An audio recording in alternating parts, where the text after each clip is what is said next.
Hi, and welcome to another video in our revenue series for the annual financial report form from the State Auditor's Office. This video is brought to you by the Office of Good Government. My name is Pearl. I am the Training and Education Coordinator here. Today's video is going to be focusing on the different intergovernmental receipts that your district can receive.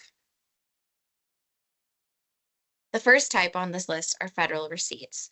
So these are funds received from grants from federal entities, and these typically are going to have strings attached, meaning that they will need to go into a special revenue fund if you receive them. The most common that we see are the American Rescue Plan Act funds, the ARPA funds, and we have a line item here. So if you receive those, you don't have to type anything in. You can go ahead and throw that receipt right into the ARPA funds line item.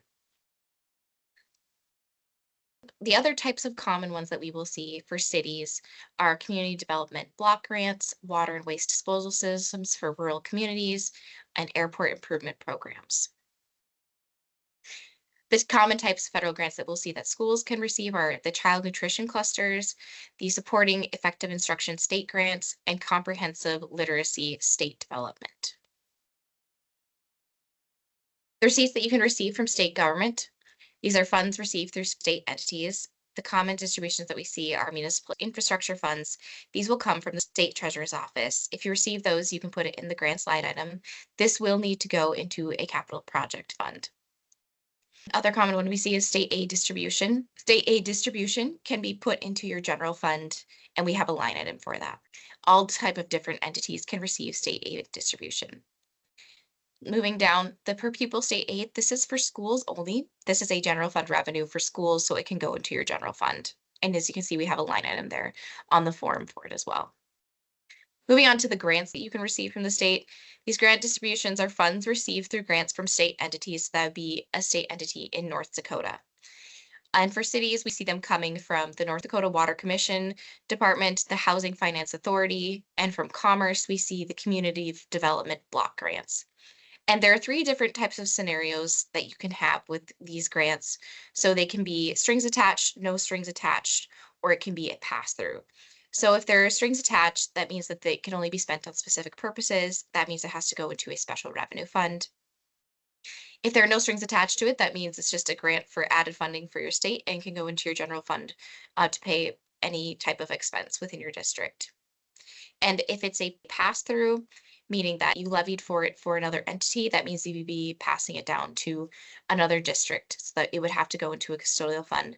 Examples of this would be if a county applied for a grant for a city located within their district, or a city applying for a grant for a park district that's located within the city's district. For schools, we see them coming from Department of Career and Technical Education, and these will be coming from the Vocational Education Fund. For park districts, the most common one we see is Land and Water Conservation Grant, and this is for doing things like creating a pool, creating a baseball field, and that sort of thing. For soil conservation districts, we see them coming from the Department of Environmental Equality, and these are typically for watershed projects. For the different types of local government receipts, there can be grant receipts that come from local governments. These are funds received through different local government grants. So this could be a grant program. A park could get a grant program through a city, or a city could get a grant through a county. And then tax share. This is if a city were to receive taxes and they want to share them with a park district or a fire district, they could pass them down to that entity. Or it could be a county that wants to share with a city and they could pass it down through to that city.